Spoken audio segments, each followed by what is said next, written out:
dans ce contexte. Certains syndicats de police appellent à ne pas manifester et à faire une pause en attendant que la situation soit moins explosive. En plateau, Denis Jacob, bonjour. Bonjour. Vous êtes secrétaire général du syndicat Alternative Police CFDT. Merci d'être avec nous sur LCI. Est-ce que vous appelez clairement à ne pas manifester samedi ? Alors oui, pour plusieurs raisons. Tout d'abord, les policiers n'ont pas le don d'ubiquité. Ils ne peuvent pas être partout à la fois, sécuriser tous les ronds-points, encadrer une manifestation, encore faut-il qu'elle soit déclarée, parce que c'est beaucoup plus compliqué à gérer quand on a différents groupes sur Paris, comme on l'a connu le 8 et le 1er décembre, où c'est quand même beaucoup plus complexe à maîtriser qu'un rassemblement ou une manifestation déclarée, organisée, préparée avec les autorités de la préfecture de police.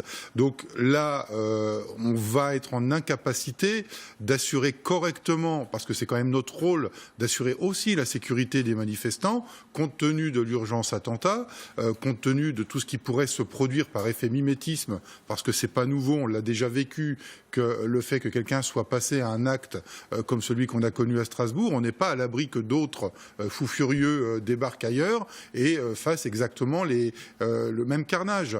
Donc la police nationale est là pour encadrer les manifestations, mais de manière organisée, sécurisée. Si les gilets jaunes maintiennent leur volonté de se rassembler à Paris, qu'ils le fassent de manière un peu plus responsable, à savoir une déclaration préalable au niveau de la préfecture de police, qu'ils ouvrent la discussion avec les autorités pour qu'on puisse assurer au mieux à la fois leur sécurité compte tenu du risque d'attentat dans une manifestation prédéfinie, puis qu'on puisse assurer la sécurité de nos concitoyens. Vous nous dites qu'ils peuvent manifester, mais dans un cadre respectueux des règles c'est le minimum. Du gouvernement. C'est le minimum. S'ils ne souhaitent pas l'organiser dans ce cadre-là, il vaut mieux reporter, attendre que on puisse revenir à une situation un peu plus normale compte tenu de la situation d'attentat aujourd'hui dans notre pays et reprendre leur mouvement par la suite. S'ils le font dans un cadre défini en amont, on pourra déployer le nombre de fonctionnaires de police nécessaires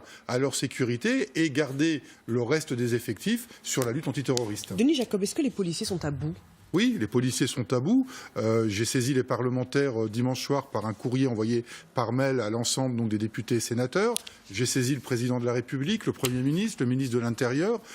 Oui, ils sont à bout parce que ça fait 4 ans qu'ils sont sur le pont. Alors malheureusement, avec tout ce qu'il y a eu à gérer au niveau des attentats, mais aussi avec l'accumulation des événements, notamment internationaux, la COP21, l'Euro, enfin toutes les manifestations habituelles qu'on a dans notre pays.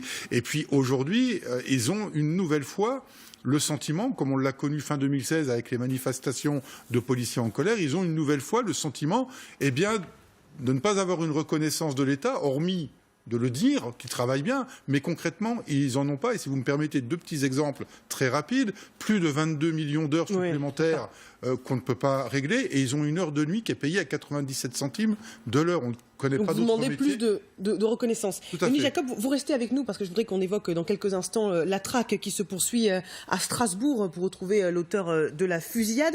Mais nous sommes toujours avec Denis Jacob et en plateau Tiffaine Pieuget, bonjour, du service police-justice d'LCI. Comment s'organise la traque pour ce type de profil, Denis Jacob ? Alors en fait, vous avez plusieurs unités qui sont sur le pont face à ce genre d'attaque.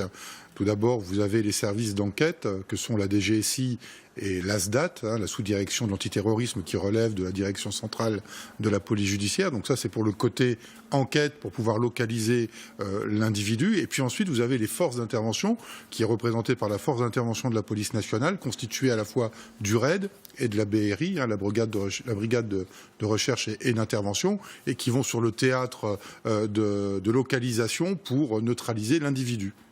Si on veut schématiser un petit peu, il y a les recherches sur le terrain d'abord, avec des contrôles systématiques aux frontières, à la frontière franco-allemande, et puis également des gendarmes qui faisaient ce matin sur le terrain, c'est nos reporters qui nous ont raconté ça, des contrôles sur un type de véhicule très ciblé. On ne donne pas le véhicule qui était ciblé évidemment, mais en tout cas des contrôles sur le terrain systématiques, et puis derrière des contrôles qui sont plus sur le fond. Alors, on fait des vérifications sur la téléphonie, par exemple.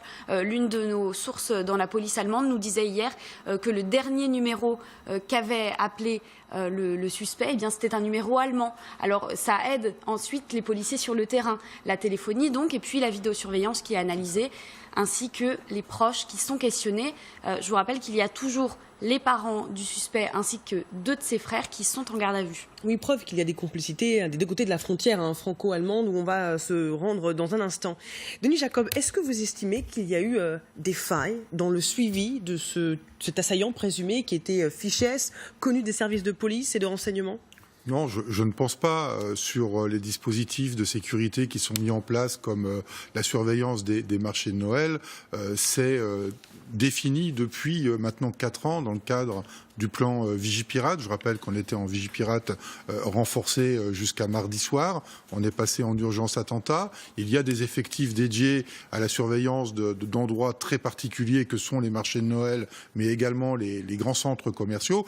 Et ça rejoint ce que je vous disais tout à l'heure sur le fait qu'on ne peut pas être partout à la fois et que compte tenu du risque terroriste, il va y avoir des renforcements encore accrus d'effectifs sur la surveillance de sites et qu'on ne peut pas être à la fois sur des ronds-points à sécuriser le mouvement des Gilets jaunes et être à la surveillance de sites comme ceux-là, marché de Noël et grandes surfaces, compte tenu de la sensibilité. Merci Denis Jacob, secrétaire général Alternative Police CFDT.